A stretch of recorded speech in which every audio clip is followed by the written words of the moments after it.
ከምእመን የተሰበሰበው ገንዘብ ለምን ወደ ባንክ አካውንት ያልገባም ያለው ነብይ ፓስተሩን ገደለ። ነፍሰ ገዳዩን ከየትም ፈልጋችሁ ስለያዛችሁት በሕግ ቁጥጥር ስር ስላረጋችሁት ለእናንተ ክብር ይገባችኋል።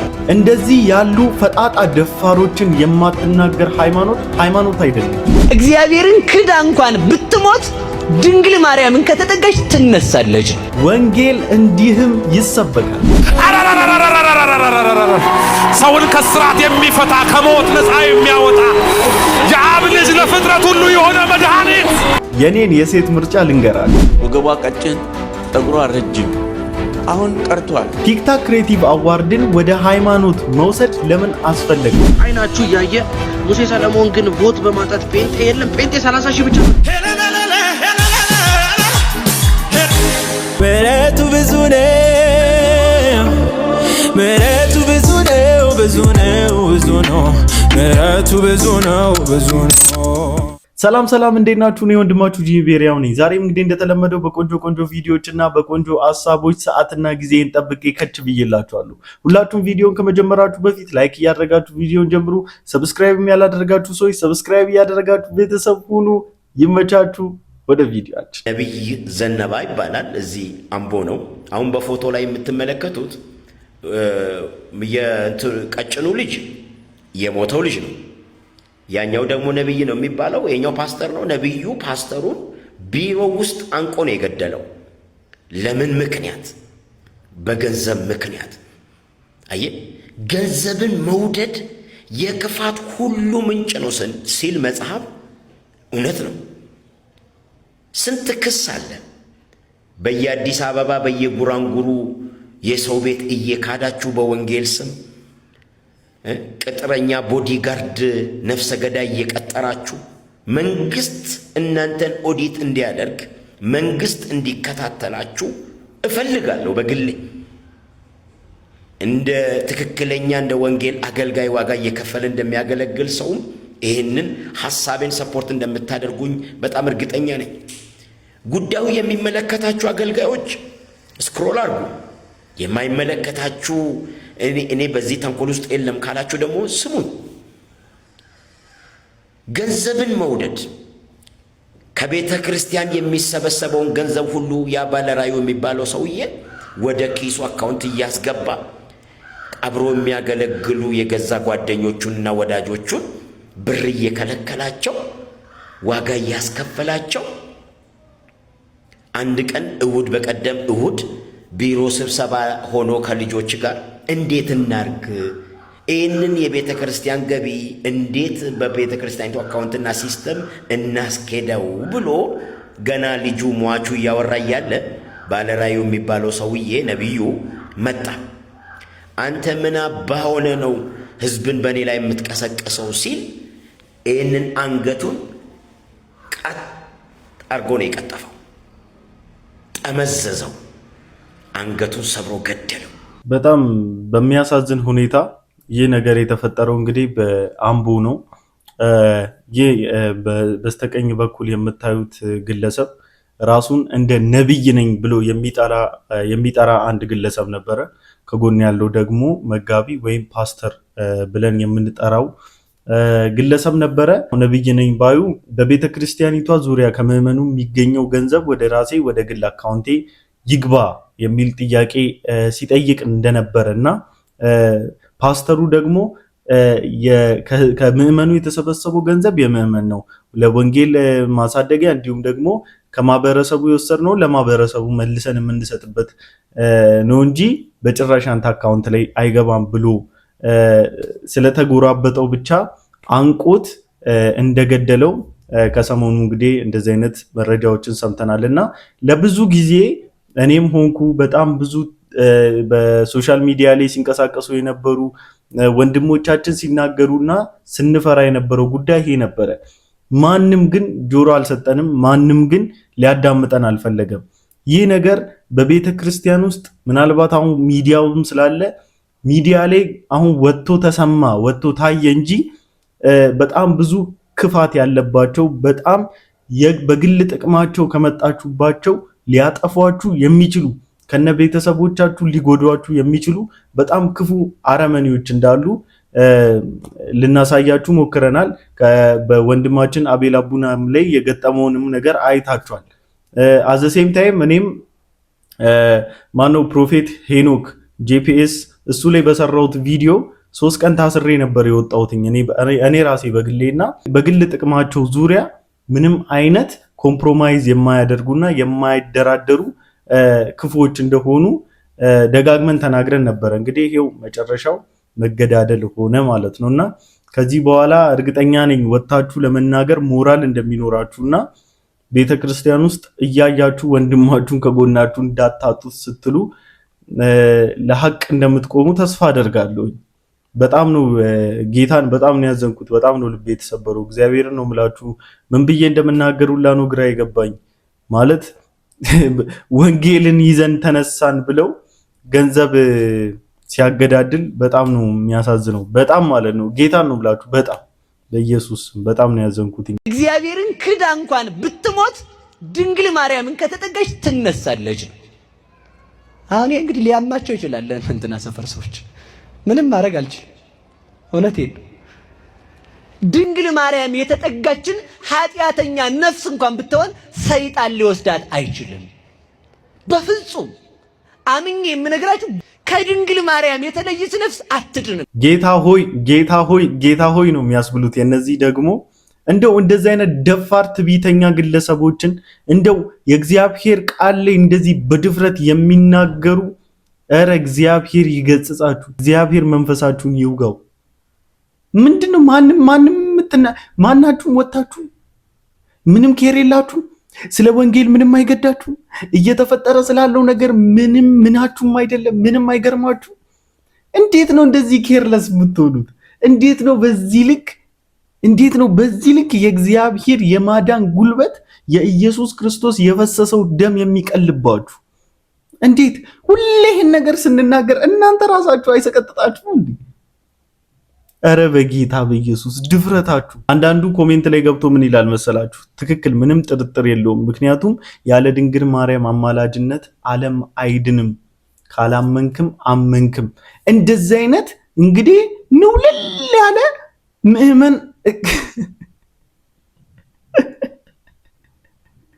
ምእመኑም ነወለሎ አስተማሪውም ነወለሎ። ማን ነው ያልነወለለው እናንተ ጋር? ኧረ ጌታ ኢየሱስ ሆይ እንዴት ነው እንደዚህ የማዳኑ ጉልበት የሚቀልባችሁ? ጌታ ምስክሬ፣ ይሄ የዲያብሎስ ትምህርት ነው። እግዚአብሔርን ክዳ እንኳን ብትሞት ድንግል ማርያምን ከተጠጋች ትነሳለች። በእውነት በልስቲ አትለኝም። በቃ ተናግረ ሞታል ባንተ ቤት። የወንጌል አማኝ ሆናችሁ ሰዎች ይህንን ቪዲዮ ሼር፣ ኮፒ ሊንክ፣ ሪፖስት እንድታደርጉልኝ ፈልጋለሁ። በነገራችን ላይ ለዚህ ብለን ነው እውነት ወደ ሆነው ጌታ ነው እያለን ሁሌ የምንጮህላችሁ። አንተን ደግሞ ማን ነው ፈት የለቀቀብን? በኢየሱስ የቱ ጋር ነው ቆይ ማርያም ድነት ሰጪ ሆነችው? ሊያውም ከሞት በኋላ ደግሞ እምነት በሚመስል መልኩ አምላክህን ታስክዳለህ። በየት በኩል ነው የተሰቀለልህን ክደ በማርያም በኩል መንግስተ ሰማያት የምትገባ? እኛ የወንጌል አማኞች የማርያምን እናትነት አንክድ ፈጽሞ፣ ግን ድነት በእሷ ዘንድ የለም። አሁንም ቢሆን ሌላ የምንላችሁ ነገር የለም። ሳይረፍድባችሁ ኑ ወደዚህ ጌታ አዳኝ ወደ ሆነው ፍቅር ወደ ሆነው ጌታ ኑ። እኮ ከየት እኮ ነው የተማራችሁት? ነው ከየት ነው ያመጣችሁት እንዴ? ፍቅራችሁን በልክ አድርጉት እንጂ አታስደብሯት። ማርያም ራሱ ይደብራታል እንዴ? የለም። የትኛው መጽሐፍ ቅዱስ ላይ ተንተረሳችሁ ነው እንደዚህ በትዕቢት ተቆፍሳችሁ ትምህርት የምታስተምሩት? ሃይማኖት የሆነ የሃይማኖት መልክ ያለው ትክክለኛ መንገድ ላይ ያለ ስብከት ይመስላል። ምክንያቱም አንደበተ ርቱዕ ነው፣ ምላሱ ያምራል፣ ሲናገር የመርታት አቅም አለው ሰውየው ማለት ነው። መርዙን ግን ይተፋል። እባብ በአንድ ራስ ሁለት ምላስ እንደሚባለው ማለት ነው። እኔ እንግዲህ ስለ እባብ በአንድ ራስ ሁለት ምላስ ባጠናው ጥናት መሰረት በአንደኛው ምላሱ እንዲህ ሲወጋ በአንደኛው ምላሱ ደግሞ መርዝን እንደሚተፋ ነው። እና የነዚህ ንግግራቸው በጣም ያምራል፣ ባይብሊካል ይመስላል። ነገር ግን ነውር የተጠቀጠቀበት ይሄ እኮ የእውነት ጌታ ምስክሬ በወንጌል ላይ የተሰራ ወንጀል እኮ ነው። ዮናታን አክሊሉ እንዳለው በወንጌል ላይ የተሰራ ሸፍጥ፣ በወንጌል ላይ የተሰራ ሽፍታነት ነው። በነገራችን ላይ ወንጌልን አጣመ ትውልዱን ወደ ገደል የምትመራበት ይሄ ሽፍታነትህ ነው። እግዚአብሔር ይገስጽ። ነውረኞች እኔ እንዴት ነው መምህር ልደተ ቃል ምናምን የት ናችሁ? የት ቁጭ ብለ ነው እንደዚህ የሚሰበከው? እንግዲህ አንድ ኦርቶዶክስ ለሚሊዮን ምናምን ጴንጤ በቃል ምናምን በጣም ነው እንዴ በቃው? እስቲ መጀመሪያ ራሳችሁን እዛ ፈትሹ፣ እስቲ ራሳችሁን መርምሩ። እስቲ አንዲት እንኳን አንድ ቆብ ጋቢ የጠቀለለ ሰውዬ ጭንቅላቱ ላይ አስቀምጣችሁ መገጸጻ ያቃተ ሰውዬ እኛ የክርስቶስን ትምህርት አንዲቷ ቅድስቲቷ ቤተክርስቲያን ምናምን እንግዲህ አሃዱ ብላ ወንጌልን መስበክ የጀመረችው ምናምን ትላለ። እሱ ነው እንደ እናንተ ጉዳይ? የቁጥር ብዛት ነው፣ የቁጥር ጉዳይ ነው የእናንተ ሃይማኖት ማለት ለእናንተ ቁጥር ነው። እንደዚህ አይነቱ ነውር ወጣችሁ ማትቃወሙ የቱ ጋር ነው ወንጌል የገባችሁ? እናንተ ጴንጤን እያሳደዳችሁ ጴንጤን መቀጥቀጥ፣ ጴንጤን መውቀጥ፣ ጴንጤን ማበሻቀጥ፣ ጴንጤ ያላለውን ማለት ያ ነው ለእናንተ ዕውቀት። ለነገሩ ከዛ አያልፍም የእናንተ ዕውቀት። የእግዚአብሔር ቃል ላይ እንደዚህ አድርጌ ቆልምሜ ምናምን ነገር ከዘራ አስመስለዋለሁ ካልክ ማለት ነው አልሰማም፣ አንደማመጥ። ነውረኝነትህን በደንብ ግልጥ አድርጌ እነግርሃለሁ። ሰውን ከስራት የሚፈታ ከሞት ነፃ የሚያወጣ የአብ ልጅ ለፍጥረት ሁሉ የሆነ መድኃኒት ከሞት ወደ ሕይወት ከጨለማ ወደ ብርሃን ያሻገረ የዘላለምን መንፈስ በውስጣችን ያደረገ ዘራፍ ኢየሱስ ትውልድን የፈታ ወጣቱን የፈታ ትልቁን የፈታ ሃይማኖተኛውን የፈታ አሜን። ይሄ ወንጌል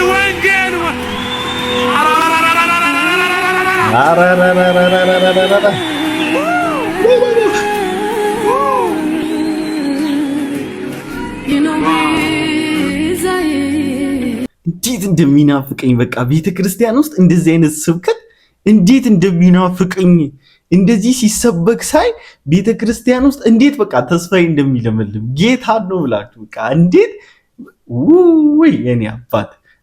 እስቲ እነዛ ቆብ የጠቀለሉትን ተውና እስቲ ያሉት ምናምን ነገር ኤቨርላስቲንግ ክራይስት ሪቪሌሽን ምናምን እያላችሁ ዩቲዩብ ላይ ቼክ እያደረጋችሁ ነብይ ጥለኝ ምናምን እስቲ አዳምጡ። ከምር ቆብ ጠቅላዮችን ከምታዳምጡ ማለት ነው። እንዴት ወንጌል ልባችሁ ውስጥ ስክስክ እያለ እንደሚገባ እንዴት በወንጌል እንደምትቀጣጠሉና እንደምትጠቀጠቁ ታዩታላችሁ። ዘራፍ ማለት ትጀምራለህ። ልክ እንደዚህ አይነት ነወለሉ እየመጣ ያለ ቅድስት ድንግል ማርያም አማላጅነት ዓለም ሊድን አይችልም ብሎ ሲመጻደቅብ ማለት ነው። አንገቱን ይዘህለት ታወጣለታለህ መርዙን ማለት ነው። የሚተፋው መርዝ በምን እንደዚህ በጉልበት አይደለም፣ በእግዚአብሔር ቃል። እኛ እንደዚህ አይነት ነገር ውስጥ የለንበትም። እኔ ያልኩት በስጋና በምናምን አይደለም። እኔ ያልኩት በመንፈስ ቅዱስ ነው። ወርሺፕ ዱሮ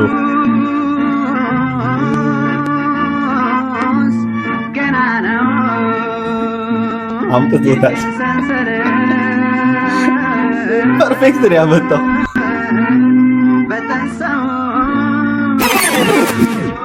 አቤንዬ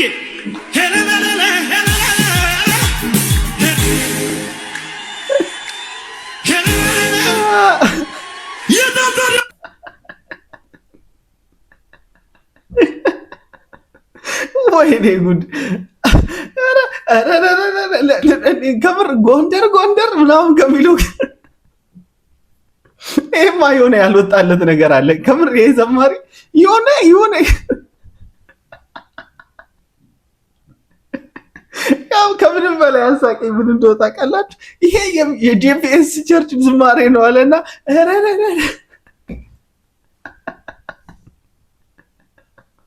ይመሻችሁ፣ ጨፍሩ እናንተ። ከአምልኮ ወጣችኋል። የአምልኮ ነፃነት ችግር ሲፈጠር ይሄን ይመስላል እንግዲህና በአጠቃላይ የድሮ በእርግጥ ድሮም እንዲህም እያለ እኮ ልቡ መርዛማ ሰው አለ ሲያመልክ ምናምን እያለ ልቡ ምርጥ ያለ ሰውም እኮ አለ። አደገኛ መርዛማ ሰዎችም እኮ አሉ። ግን አፍተር ኦል አምልኮ በእውነትና በመንፈስ ነው ማለት። እኔ አሁን አንዳንዴ ባለፈውም ነግሬያቸዋለሁ። ሪያላይዝ እያደረግን እንዘምራለን ወይ? ዝማሬዎችን ሪያላይዝ እያደረግን ማለት ምን ሊል እየፈለገ ነው? ዜማው ስለተመቸን ነው ወይ? ግጥሙን ስለወደድ ነው ወይ? የሜሎዲው ፍሎ ምናምን ስለተመቸን ነው ወይ? ወይስ ድምፅ ስላለን ነው ወይ የምንዘምረው? እንደዛ መሆን አለበት ብዬ አላስብም። የአምልኮ ነፃነት የሚያሳጣችሁ ይሄንን ነው። መዝሙሮችን ሪያላይዝ እያደረጋችሁ እንድትዘምሩ አያስደርጋችሁም። ያዘለሏችኋል። ምንድነው ያለለለ? ምን ይሁን? ማን ነው ለለለ? ለማን ነው ለለለ? ምንድነው? ወይ ልሳናን ወይ ደግሞ ምንም የማይገባ ነገር መድረክ ላይ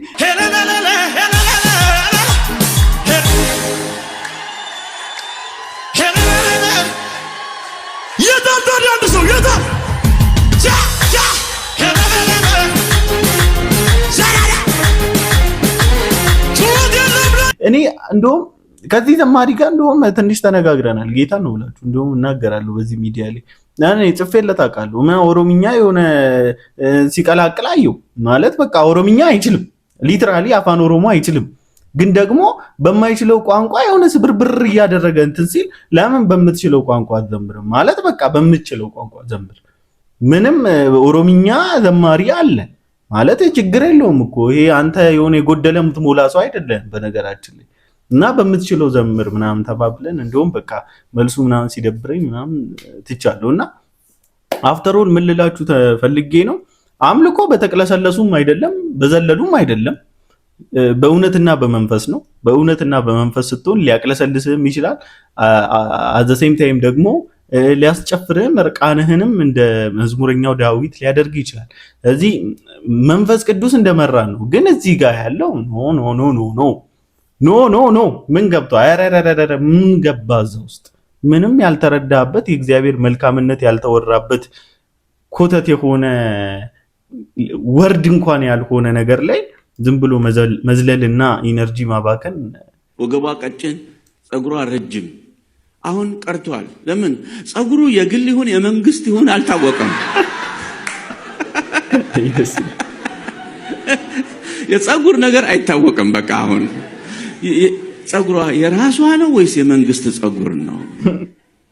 የወገብ ጉዳይ ደግሞ አሁን በቃ ጃንክ ፉድ መጣ። በቃ እንደ ዱባ ወደ ጎን ነው የምትሰፋው። ሁለቱም ወደቀ። እንግዲያውስ ድሮም ቢሆን ልክ ነበር። የሰው መመዘኛው ማንነቱ ውስጡ ነው። ፈሪሃ እግዚአብሔርነቱ፣ ጌታን መውደዱ፣ ሰውን ማክበሩ፣ ሰውን መውደዱ ውስጡ ነው። ስለዚህ የሰው ማንነቱ የሚለካው በውጭ አይደለም። አንዳንዶች ፓስተር በፌስቡክ ላይ አንድ ልጅ ጋር ተዋውቂያለሁ፣ በጣም ቆንጆ ልጅ ነው፣ ንግግሩ በጣም ደስ ይላል፣ ሁሉ ነገር ደስ ይላል፣ በስልክ ውስጥ ወድሻለሁ ይለኛል፣ እኔ ደግሞ ወድሃለሁ ለማለት አላየሁትምና ተቸገርኩኝ ይላል። ፎቶውን አይቻለሁ ግን ይላል። እኔ እንደዚህ እላለሁ፣ ትዳር በፎቶ እንቶ ፈንቶ ብያለሁ። ትዳር በፎቶ እንቶ ፈንቶ ተመችቶኛል። ትዳር በፎቶ አይሆንም። ለምን? ፎቶ ልሙጥ ነው፣ ሰው ግን ጥልቅ ነው። ሰው ጥልቅ ነው፣ ፎቶ ልሙጥ ነው። አንዴ እንደዚህ አይተ ልሙጥ ነው፣ ጥልቅነቱን አያሳይም ፎቶ። እንዴት 50 ዓመት አብረሽ የምትኖሪውን 40 ዓመት አብረሽ የምትኖሪውን ሰው በፎቶ ብቻ ትመርጫለሽ ይላል። ከአንድ ጣራ በታች እኮ ከሁለት ሰው ጋር ስንኖር ከአንድ ጣራ በታች ካልተግባባን ከጣራ በታች ብዙ ጣራ አለ፣ ብዙ ጣር።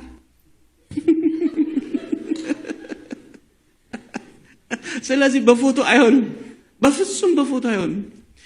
ማወቅ ያስፈልጋል። ማን ነው እሱ? ማነች እሷ? ያን ነገር የኛን ከጨረስን በኋላ ማለት ነው። ሌላው አንዳንዶቹ እኛ ቤተክርስቲያን የሉም። እዚህ በጣም ነው ደስ ያለኝ ፓስተር፣ በጣም ደስ ያለኝ ምን መሰለህ? ብዙዎች ምን ይላሉ? እኛ ቤተክርስቲያን ለኔ የሚሆኑ ሴቶች የሉም፣ ለኔ የሚሆን ወንድ የለም፣ ምራቃቸውን የዋጡ የሉም። የኳየር ሴቶች እዚህ ምራቅ የዋጠ ሞልቷል። አየሁኝ፣ አሁን በጣም አየሁ፣ በጣም ደስ የሚል ነው። አንድ ዞር ዞር ብላችሁ ተመለካከቱ። ይሄ ደስ ይላል። ይሄ ጥሩና ዘመናዊ የሆነ ስብከት በሉት። በቃ በዚህ ዘመን መሰበክ ያለበት ትክክለኛ ስብከት ነውና አንዳንዴ የሆነ ክራይቴሪያዎች አሉ፣ የሆነ ስትራክቸራል የሆነ ፎርም ከሌላቸው ምናምን ምርጫችን ያልሆኑ ሴቶች አሉ። በእርግጥ ሰውነህ ትመርጣለህ፣ ሰውነህ የሆነ አይን ውስጥ የሚገባ ነገር ትፈልጋለህ። ግን ደግሞ ከምንም የሚበልጠው ፈሪሃ እግዚአብሔር ማለት እግዚአብሔርን መፍራቷ ነው። እግዚአብሔርን መፍራቱ ነው። እና ጥሩ መልእክት ነው። አሁን ከሰሞኑ እስቲ ለማግባት እቅድ ያላችሁ ሰዎችና ማለት ለማግባት ወይም ደግሞ ገና እንትን ብላችሁ ምንድነው ገና ተዋውቃችሁ ገና እየፈለጋችሁ አይናችሁ እየተንከራተተ ላለ ሰው እቺ ጥሩ ምክር ናት ብዬ አስባለሁ። ወንዶችም የወር አበባ እናያለን፣ ብዙ ግን አይናገር። እኛ ወንዶች አናይም፣ ማየትም አንፈልግም። ራስን ችላ አውራ እንዴ! በግድ ካላያችሁ ነው እንዴ? ፖድካስት እና ኢንተርቪው የምታደርጉ ሰዎች ዩቲዩብ ላይ ፖስት የምታደርጉ እንዴ እንግዳችሁን ገምግሙ እንጂ ዝም ብለው እንዴ ቀጥታ ከጋላሪ ነው እንዴ ፖስት የምታደርጉት?